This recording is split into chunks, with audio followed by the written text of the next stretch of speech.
Bonjour, c'est Jules Lavie pour Code Source, le podcast d'actualité du Parisien.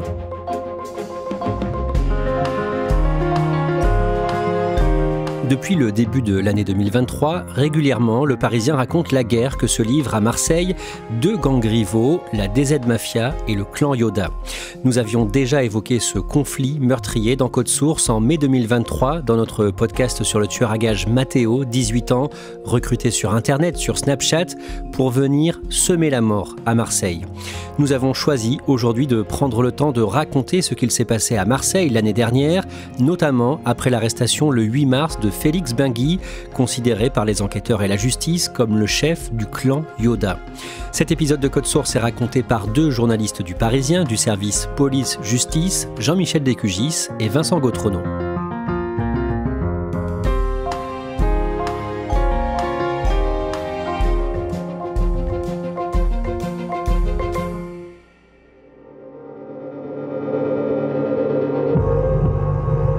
Les règlements de compte liés à la drogue à Marseille ont fait 49 morts en 2023 d'après la justice. Et sur ces 49 morts, 35 sont liés à la guerre entre deux gangs que l'on va raconter aujourd'hui.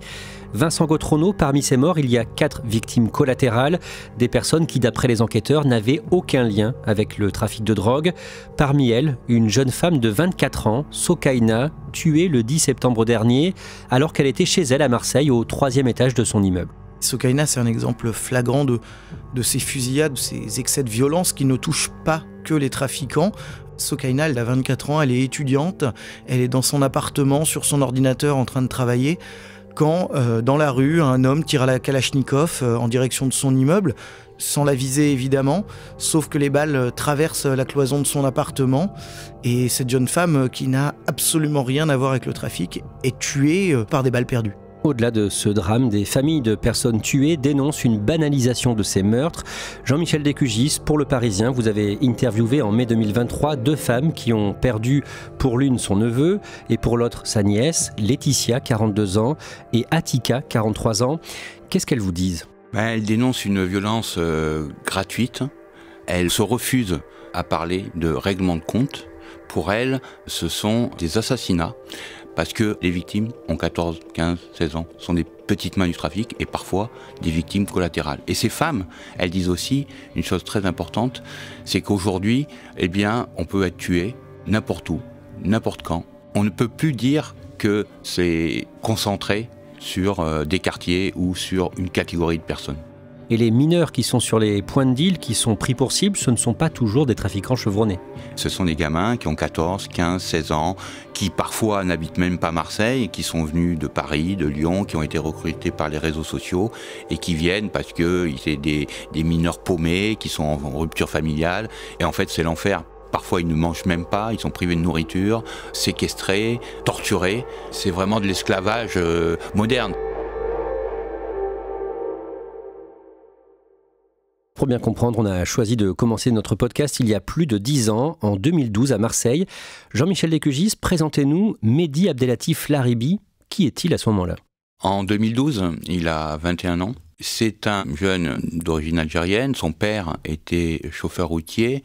Il est né à Marseille. Il a grandi dans les quartiers de Bassins, qui est un quartier populaire. À 12 ans, il va rentrer dans la délinquance. Il va commencer par des petits vols, des cambriolages, et puis il va gravir comme ça les échelons les uns après les autres. C'est quelqu'un qui n'a pas froid aux yeux et qui est dans cette logique de la loi du plus fort. En juillet 2012, Mehdi Laribi est interpellé. On le soupçonne d'avoir participé à un règlement de compte qui a fait 3 morts le 25 décembre 2011. Les policiers découvrent au Pen Mirabeau, qui est une ville proche de Marseille, une Audi brûlée avec 3 personnes à l'intérieur, des jeunes de 19 et 20 ans. Et on va remonter assez rapidement aux frères Laribi, Mehdi et Mohamed Laribi, qui vont être interpellés. En garde à vue, Mehdi Laribi va chiquer, comme on dit dans le jargon policier, c'est-à-dire qu'il va mentir. Il va raconter qu'il est fumeur de joint, qu'il est voleur, mais pas du tout trafiquant. D'ailleurs, il va condamner le trafic dans les cités, il va dire que c'est un fléau, etc. Il va aller très loin. Il ne va pas convaincre tout à fait les policiers ni les juges, mais malgré tout, il aura une peine beaucoup moins importante que son frère, puisqu'il ne prendra que 10 ans. Or, son frère prendra 25 ans. Il faut dire qu'un témoin sous X dira que c'est Mohamed Laribi, le tueur, et que lui, simplement, Mehdi Laribi, était chauffeur de la voiture ouvreuse qui est allée brûler ses gamins dans la voiture. D'après les enquêteurs, depuis sa cellule, en prison, Mehdi Laribi organise et développe un trafic de drogue. Il a 22 ans, 23 ans, quand il va tomber, il va continuer son business parce qu'il est en pleine progression. Il tenait le marché de Bassins et il va vouloir le garder. Il bénéficie de complicité interne. Les surveillants, il est au Beaumet, beaucoup de corruption. Il continue à gérer son business, à acheter, vendre de la drogue grâce à ses lieutenants qui sont encore sur le terrain. Vincent Gautrono, le trafic de Laribi prospère. L'incarcération de Mehdi Laribi ne freine en fait pas son ascension. À ce moment-là, il est notamment allié à d'autres trafiquants d'ampleur marseillais, dont certains ont été arrêtés depuis. Et son emprise gagne peu à peu une grande partie des quartiers nord.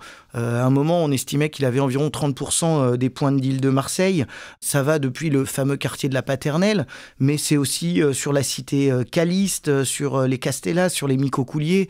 À ce moment-là, malgré son incarcération, Mehdi Laribi est considéré par les enquêteurs comme étant potentiellement à la tête, mais avec des complicités d'autres équipes, de près de 30% des points de deal sur de nombreux quartiers nord de Marseille. Des points de deal, il y en a des dizaines à Marseille et on estime que chaque point de deal rapporte entre 30 000 et 50 000 euros par jour. Pendant l'épidémie de Covid, un autre homme va monter en puissance à Marseille, un certain Félix Benguy, surnommé Le Chat. Jean-Michel Descugis, d'abord, qu'est-ce que l'on sait de lui et de son parcours ? C'est un jeune qui est né à Alès et qui est venu rapidement ensuite à Marseille. Son père était forain sur les marchés et sa mère est centrafricaine. C'est un type, un beau gars, fort, qui en impose, flambeur. Rapidement, il va prendre la main sur le trafic de plusieurs cités. Il aime les belles voitures, il roule en Ferrari, il aime la vitesse, il aime montrer qu'il a réussi. Et donc il va fêter, c'est une tradition dans les cités, pas qu'à Marseille, le 1 million d'euros qu'il a gagné. Et il va faire un feu d'artifice dans la cité pour montrer sa puissance. Vincent Gautrono, qu'a fait Félix Benguy, alias Le Chat, pendant le Covid ? À la base, Félix Benguy il tient un point de deal qui s'appelle le point de deal de la Fontaine, dans le quartier de la Paternelle. Et en fait, pendant le Covid, il se retrouve avec une chance, c'est qu'il se retrouve à être l'un des seuls en possession d'une grande quantité de produits. Et donc, son point de deal devient un point de deal vraiment important à Marseille, d'autant que les gens qui conçoivent l'agglomération marseillaise décident de faire une bretelle d'autoroute qui va sortir juste devant son point de deal et qui permet d'accéder au centre de Marseille. Donc, son point de deal devient à ce moment-là presque le premier point de deal de Marseille, dans le sens où il est extrêmement facile pour les consommateurs du centre-ville, mais aussi pour les consommateurs de l'extérieur de Marseille, de venir s'approprier à la Paternelle. On prend l'autoroute, on sort, on re-rentre, et voilà, ça c'est réglé en 5 minutes, il y a un drive, on repart avec son morceau de cannabis. Le groupe de Félix Benguy est surnommé le clan Yoda. Le maître Jedi de la guerre des étoiles est tagué sur un point de deal de la cité de la Paternelle. En face, le groupe de Laribi est surnommé la DZ Mafia, DZ pour Zahir, le nom de l'Algérie en arabe algérien, parce que beaucoup de ses membres sont originaires d'Algérie, dont Laribi lui-même. En 2021, Vincent Gautrono, Laribi, le chef de la DZ Mafia, sort de prison. Et ce qu'on comprend, c'est qu'il n'a pas apprécié que Félix Benguy, le chat, cherche à gagner du terrain. La Paternelle, historiquement, c'est un quartier où il y a 3-4 points de deal qui sont répartis entre différents clans et ça se passe plutôt bien. Sauf que quand Mehdi Laribi sort de détention, il se rend compte que Félix Benguy il a pris beaucoup de place, que son point de deal de la Fontaine, Yoda, est devenu extrêmement rentable, que Félix Benguy a une volonté d'expansion et forcément ça passe pas. Et c'est là que les troubles vont jaillir entre les deux hommes. Jean-Michel Descugis. Immédiatement, Mehdi Laribi va récupérer le point de deal de Bassins. Et il va écarter quelqu'un qui a mis la main sur ce point de deal et qui va être arrêté un peu plus tard au Maroc. Et là, il lorne sur la Paternelle le site le plus lucratif qui est celui de La Fontaine et qui est tenu par Benguy. Benguy, donc le chef du clan Yoda. En janvier 2023, le 24 janvier, en Espagne, à Empuriabrava, en Catalogne, un homme de 43 ans, considéré par la police comme membre du clan Yoda, est pris pour cible. C'est un commando de la DZ Mafia qui part là-bas. Lui, il roule en Mercedes, Mohamed T, quand une 308 lui barre la route. À l'intérieur, il y a 3 hommes. Un en descend et lui tire dessus à plusieurs reprises. Il va s'en sortir, il n'est que blessé, il va prendre 5 balles dans le torse, une au bras. Il va aux urgences pour se faire extraire les balles et le commando va essayer aussi de venir le tuer carrément aux urgences et il parvient à prendre la fuite et à échapper à ses rivaux. Jean-Michel Descugis, le mois suivant, en février, à des milliers de kilomètres de Marseille et de ses points de deal, Laribi et Félix Benguy se croisent dans une boîte de nuit de Phuket, en Thaïlande. Cette nuit va être baptisée par les policiers la nuit du glaçon. Les 2 chefs, les 2 gangs rivaux se croisent et ça ne se passe pas bien. Certains disent que c'est un contentieux par rapport à une fille, d'autres simplement parce qu'il y a une tension énorme entre les 2 gangs et que là, ça part et qu'il y a une provocation de la part de Félix Benguy qui va lancer un glaçon sur Mehdi Laribi. La rumeur dit qu'il y aurait une bagarre, que c'est Benguy qui a pris le dessus sur son rival. À partir de là, les meurtres se succèdent. Le 15 février, à la Paternelle, un jeune de 17 ans est lynché par une trentaine d'agresseurs. Il meurt de ses blessures. Réplique, le lendemain, un homme de 20 ans est tué par balle dans la cité des Micocouliers. Le 18 février, un homme de 28 ans meurt touché par une rafale de Kalachnikov dans le quartier de la Capelette. Le 24 février, un homme de 40 ans est tué à la Paternelle. Les meurtres se succèdent ensuite dans les mois qui suivent. Jean-Michel Descugis, les enquêteurs mettent beaucoup de moyens pour essayer de traquer les chefs des 2 gangs, la DZ Mafia et le clan Yoda. Alors, les policiers vont adopter une stratégie qui se révélera payante. Ils vont se concentrer exclusivement sur ces 2 gangs. On va faire appel à des groupes spécialisés comme la BRB qui s'occupent des cambriolages, des braquages, qui vont travailler sur les scènes de crime. Des groupes de PJ de Montpellier, Nîmes, etc. vont venir récupérer des dossiers de Marseille plus anciens pour essayer de les résoudre. Et les policiers marseillais vont essentiellement se concentrer sur ces 2 gangs, avec de la sécurité publique qui va pilonner les quartiers où il y a le deal. Et puis, dès mars 2023, 2 ouvertures d'enquête, une qui concerne le gang Yoda et une autre qui concerne le gang DZ Mafia, à partir du trafic, l'association de malfaiteurs, avec des moyens très offensifs, sonorisation des parloirs en prison. Et pour commettre un règlement de compte, en général, il faut une voiture, un véhicule. Les policiers de la BRI, ils tournent pour repérer les voitures des malfaiteurs. Vincent Gautrono, le 2 avril, 2 fusillades éclatent à Marseille. Effectivement, dans le 15e arrondissement, dans la cité de la Castellas, il y a 2 séquences de tirs à environ 900 mètres l'une de l'autre. C'est des tirs à la Kalachnikov et au 9 mm. Et là, les policiers découvrent 2 morts et 3 blessés. Moins d'1 heure plus tard, nouvelle fusillade. Vers minuit 40, dans le 2e arrondissement, dans le quartier de la Joliette, il y a 3 jeunes de 14, 15 et 16 ans qui sont en train de dîner devant un snack, de prendre un sandwich, quand une Peugeot 308 s'arrête à leur hauteur. Là aussi, ils sont visés à la Kalachnikov et au 9 mm. Un adolescent décède sur place et un second jeune homme de 15 ans décédera quelques jours plus tard à l'hôpital. Quelques heures plus tard, un jeune de 18 ans est arrêté à Gardanne par les policiers de la brigade de recherche et d'intervention, la BRI de Marseille. Ce suspect parle aux enquêteurs en garde à vue. Vincent Gautrono, le jeune tueur à gages prénommé Matteo, a un profil particulier. Il explique avoir touché au total 200 000 € pour une série d'assassinats. C'est un jeune qui a un enfant de la classe moyenne, qui a grandi à Gardanne, une petite ville à côté de Marseille. Il a aussi vécu un temps en région parisienne et il a commencé à traîner dans le milieu des stupes, à faire guetteur, petit vendeur. En fait, à un moment, il est incarcéré, Matteo, à Fresnes. Et là, il fait une rencontre qui va s'avérer déterminante, qui va changer sa vie. Un homme lui propose de venir travailler à Marseille comme tueur à gages pour le compte de la DZ Mafia. Matteo va donc retourner dans le sud de la France Il a été arrêté pour les 2 meurtres de la Joliette. Face aux enquêteurs, Matteo va assez vite s'impliquer de lui-même dans d'autres meurtres. Il reconnaît en fait qu'il était recruté sur Snapchat. On lui confiait une mission, on lui confiait une voiture, des armes, et il allait tirer sur des gens. Il reconnaît l'avoir fait au moins à 3 ou 4 reprises. À ce stade, on lui reproche au moins 5 homicides. Et ce qu'il dit aussi aux enquêteurs, c'est qu'il devait prendre des vidéos suite à ces meurtres. C'est des vidéos qui sont utilisées pour intimider l'ennemi, mais aussi pour confirmer qu'il a mené à bien sa mission. Il y a notamment une vidéo d'un crime qui est attribué à Matteo qui a tourné sur les réseaux sociaux. Le père de la victime a d'ailleurs affirmé avoir appris la mort de son fils comme ça. On y voit un jeune homme assis à la place passager d'un véhicule. Il est décédé, il a été tué par balle et son tueur incendie alors le véhicule où est ce jeune homme. Donc ce sont des vidéos qui sont faites aussi pour marquer les esprits de l'adversaire, montrer la cruauté du clan. Je vais enchaîner les contrats, frérot, je vais redescendre. Sur la vie de ma mère, tu vas te jurer, mon sang. Sur la vie de ma mère, tu vas péter un plomb. Dans cette guerre, l'idée, c'est de terroriser le clan adverse. Et pour ça, eh bien, on va mitrailler, on va fusiller des jeunes de 14, 15, 16 ans qui sont au pied des immeubles.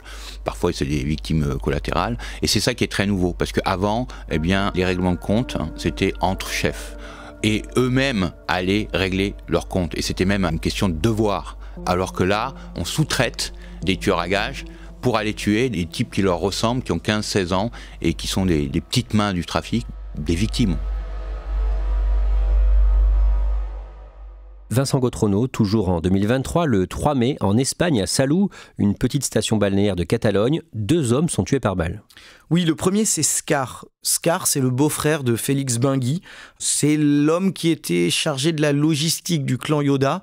Ce jour-là, il était avec un ami, lui aussi présumé impliqué dans le trafic. Lorsque, à Salou, ils font face à 3 hommes cagoulés qui sortent d'un véhicule Renault, qui sont armés d'une Kalachnikov et vident les chargeurs sur la voiture. Quelques semaines plus tard, le dimanche 21 mai, au petit matin, devant la boîte de nuit L'Oasis à Marseille, des coups de feu éclatent. 3 hommes sont tués. On ne fait pas la liste dans ce podcast de tous les règlements de compte. Ils sont donc très réguliers. Au mois de novembre et décembre 2023, Jean-Michel Descugis, les enquêteurs procèdent à 2 coups de filet. C'est l'aboutissement des enquêtes qui avaient été ouvertes en mars contre le clan Yoda et contre le clan DZ Mafia. 22 interpellations dans le clan Yoda fin novembre, le 22 novembre, qui vont aboutir à 9 mises en examen pour association de malfaiteurs, trafic, etc. Qui est un coup dur pour Yoda. Et bien, il va avoir la réplique une semaine plus tard, le 2 décembre. Il y a 26 personnes liées au clan de la DZ qui vont être arrêtées et une vingtaine de mises en examen. Et ça va ralentir le processus de vendetta et de mort dans la ville. Le 16 janvier, il y a un nouveau coup de filet, les membres présumés du commando qui a tué le beau-frère de Félix Benguy en mai 2023 à Salou. Le 3 février, le Parisien raconte que la DZ Mafia a posté une annonce sur Internet, sur l'application Telegram, annonce destinée à recruter des petites mains pour l'un des points de deal. Effectivement, c'est devenu une habitude à Marseille, ce type de recrutement. Les réseaux Telegram sont nombreux. Ils proposent des emplois de guetteurs, de choufs, comme ils disent, de vendeurs. S'ils en sont réduits, ces réseaux criminels, à faire ça, c'est que recruter est devenu compliqué à Marseille parce que dealer, c'est devenu un métier dangereux. Et donc, le recrutement se répand sur les réseaux sociaux et soit on augmente les prix, soit on va aussi chercher des mineurs isolés qui sont désormais nombreux à travailler pour les réseaux. Le vendredi 8 mars, la police marocaine interpelle le chat Félix Benguy, le chef du clan Yoda, à Casablanca. Effectivement, il est interpellé à Casablanca où il était réfugié depuis plusieurs mois. Les enquêteurs français, notamment ceux de l'OFAST de Marseille, savaient très bien qu'il était là-bas. Mais ce sont des arrestations qui sont toujours difficiles. Il faut des accords avec les pays, en l'occurrence avec le Maroc.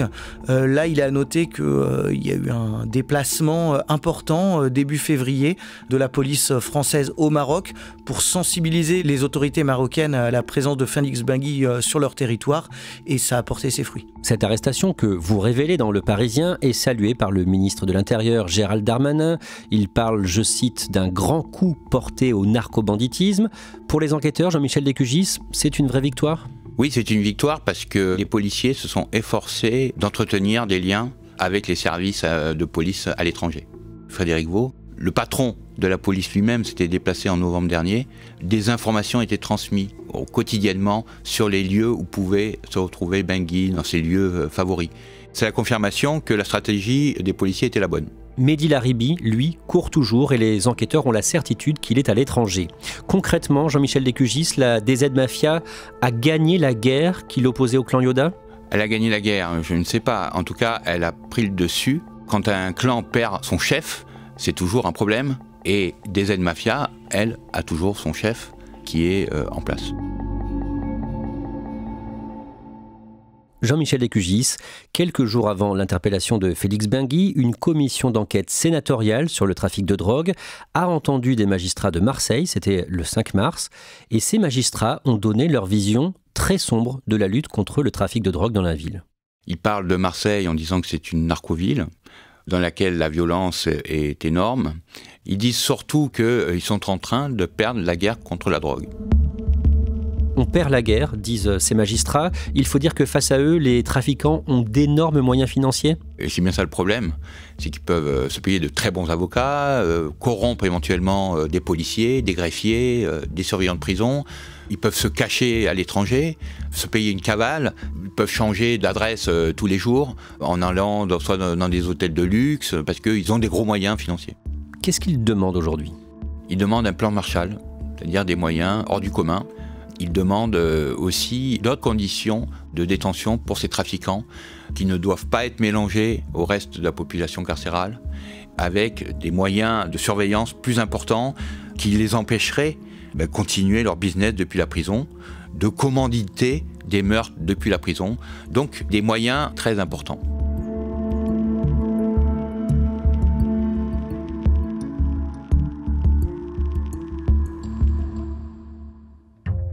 Merci à Jean-Michel Descugis et Vincent Gautrono. Jean-Michel Descugis, je signale que vous êtes co-auteur d'un complément d'enquête sur ce sujet sur France 2, diffusion le 21 mars.